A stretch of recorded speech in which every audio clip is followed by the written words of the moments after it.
Vivan, as busy as the traffic can be in Pune, the vehicles darting in and out of the roads in Bangalore never cease to amaze me.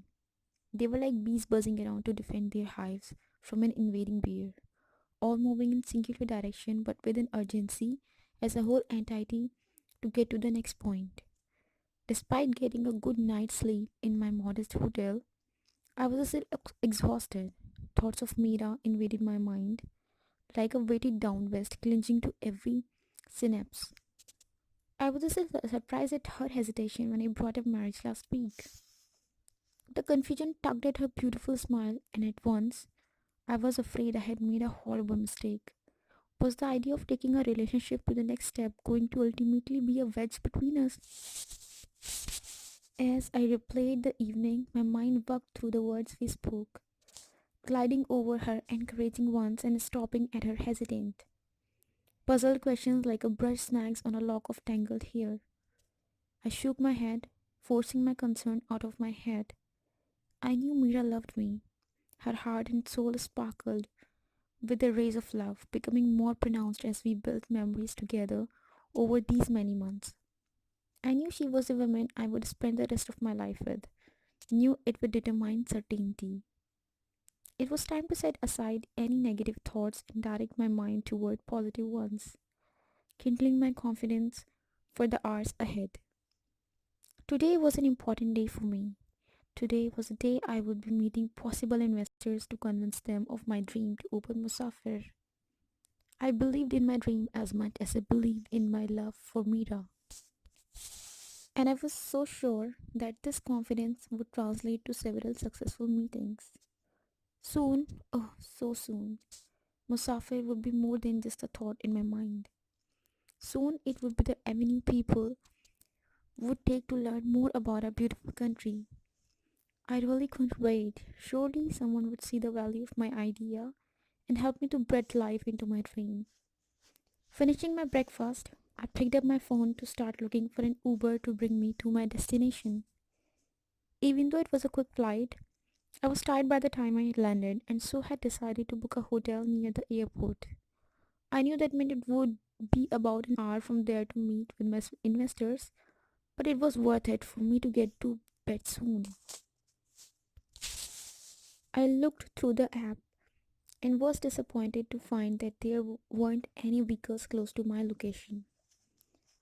I couldn't afford to be picky right now. I needed to leave soon as I could. So, get started on my first round of meetings, I began looking for shared rides on my app. Finding one close by, I reserved the ride and quickly gathered my belongings. Leaving payment for my meal on the table, rushing out of the restaurant, I caught my server's eye and nodded towards my table to let her know that I had left the money behind. It was already warm when I stepped outside, the air clogged with heat and dust. Anxiously, I waited near the narrow street for my ride to appear. When it did, I climbed into the cab, gave my destination to the driver, and nodded to the other gentleman beside me. He was younger than me, his eyes had a sharp, intelligent look, and his clothes were neatly pressed. He was obviously on his way to work. I settled my belongings and introduced myself. I'm Parth, he said, holding out his hand to shake mine. Where are you going today? I asked. At that, I saw his shoulders droop a little bit as he sighed deeply. To work, he said simply. I knew that look. It was very similar to the one I had when I used to work at the bank. It said he was determined to have a productive day, but that he wasn't going to enjoy it at all. I nodded sympathetically. What do you do for work? I asked, curious. I'm a marketing manager for one of the .com companies in Bangalore. The company has been around for quite a while, but there is a lot of competition and my company is demanding more and more of me to attract more business. I groaned, understanding his frustration. I completely understand. No matter how well you do, no matter how much business you attract, your company sees it as a reason to push harder and harder. Exactly, he agreed. If I brought in 100 customers this month, why can't I bring in 110 next month? Or heaven forbid, if I attract less than 100 customers next month? How long have you been with your company? 2 years? 2 very long years. Don't get me wrong, they are good to me, he said quickly, so I knew he was not despairing his company. I make a good salary and there are plenty of opportunities to direct my own creativity. It's just that he broke off, suddenly lost in his thoughts. I continued for him, knowing his story well. It's just that they want you to keep doing more. Yes, we sat in silence for a little while before Pat spoke again. Where are you going today, Vivan? I smiled, excited once more at the prospect of the day. I'm actually on my way to meeting some potential investors for a company I'm trying to start up. That is fantastic, my companion said, his eyes lightening up. What kind of company do you want to have? Another software company? He guessed. I shook my head and laughed. No, nothing like that, I responded. I looked out of the dusty window, but my mind was suddenly in the rich green jungles of Satpura National Park. In my memory, I was climbing up from a steep valley, after having climbed down to a river to watch otters frolicking in the late morning sun. My shoes dug into the damp earth as I ascended the steep path all around me. I heard the sound of wildlife, the high pitched screech of the spotted eagle, the rumblings of large mammals. It was exhilarating, and as my attention returned to my current setting, I brought back a handful of dead green peas with me. I told Pat that I was going to start a unique tour company. To other countries? He asked, curious. No, I smiled, easing into my concept once more. It will be a company that organizes trips in India. Pat pursed his lips and thought about it. But there are similar companies here, aren't there? Not like this, I said. I want to tell him more, but I had only just met the young man and decided to keep the specific close for now. Something told me I could trust him, but I knew how quickly an idea could be let out.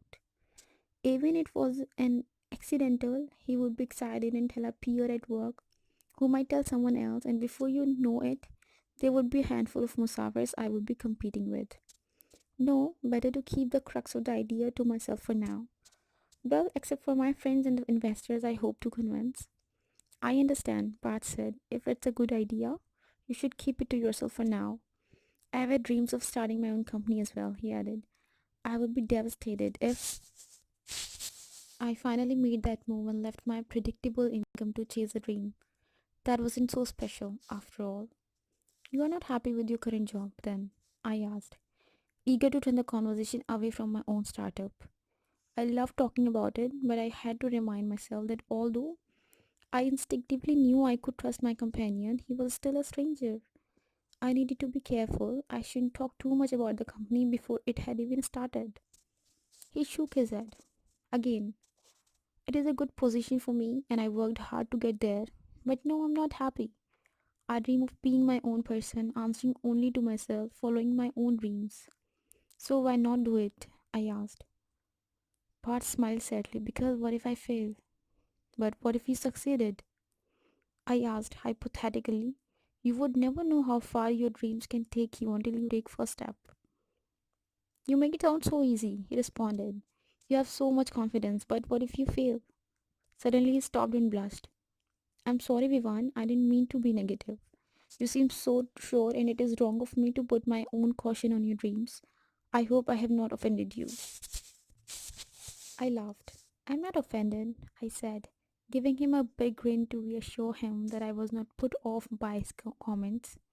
You're right, it is hard to take chances sometimes. May I share a story with you? Pat nodded and sat back in the well used seat, sighing in relief. Absolutely. I was like you once, I began, thinking of my own misery when I worked at the bank. I could feel its oppression weighing on me like a heavy foot pressing down on my head, trying to push me to the ground. I had a great job, one that was full of promises. I had money and could afford the nicest home. But despite all the security, all the new things around me, I was miserable. I can definitely relate to that, Pat said, nodding earnestly. It is easy to be trapped into the feeling of security, isn't it? But notice I use the word trapped and security in the same sentence. It is good to know that you are in secure career, but for many like me, and I think like you, our spirits are not meant to sit behind a desk. scurrying to make a healthy bottom line financially for our company. There is so much more to life. I suppose so, and you have been happy? He asked curiously. Well, I admitted. I admitted there had been struggles along the way as my own story started to reroute itself. But I was able to open myself up to other very good things, like Mira. Mira? Parth repeated her name as he if he realized how important she was to me. I nodded. Mira was in the process of following her own dreams. She wanted to become a writer. That was why she was at the cafe that night. So, love at first sight, he teased, tapping his fingers together in anticipation. I shrugged. If I had allowed it to, probably, but I was in the process of escaping at that point, and it wasn't until later that we became a couple. And Mira is a writer? I nodded proudly.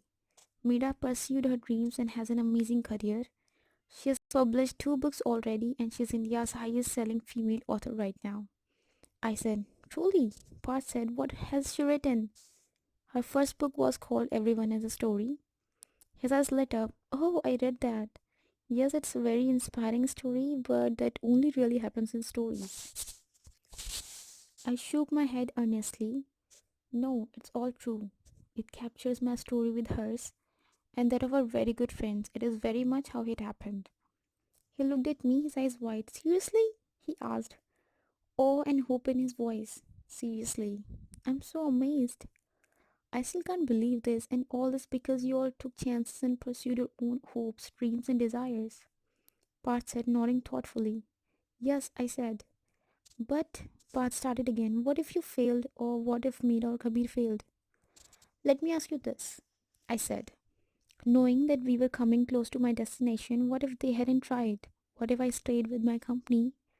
You would be living a life of regret, he responded quietly. Exactly, Kabir and Nisha won't be together. Meera won't have her novels, and I would be sitting behind a desk every day, staring at an endless stream of numbers. I couldn't help shuddering a bit at the idea. It's okay to fail, I said earnestly, but it is far worse to live an unfulfilled life of regret. To always wonder where I would be, what I would be doing if I had followed my dreams and had the courage to walk out the doors of Citibank that day. Our Uber pulled up to my destination. I shook Parth's hand. Good luck today, he said, and thank you for your encouraging words. Believe me, you have given me a lot to think about. I climbed out of the car, and good luck to you too, I said. I have a feeling the next time we meet, you'll have your own story to tell me. Parth was laughing as I closed the door and turned to the tall building where the investors were waiting for me. Before I entered the building, I pulled out my phone and sent a quick text to Mira. I'm here, wish me luck. I'm going to silence my phone in the meetings, but I'll check in with you after. With that, I turned the ringer off on my phone, squared my shoulders, and walked into the buildings. I was armed with an impressive portfolio of my business plan, but just as importantly, I was also equipped with memories of the beautiful locales I had visited over the last few years.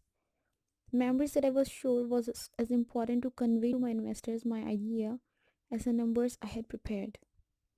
A few hours later, I was exhausted but excited at the same time.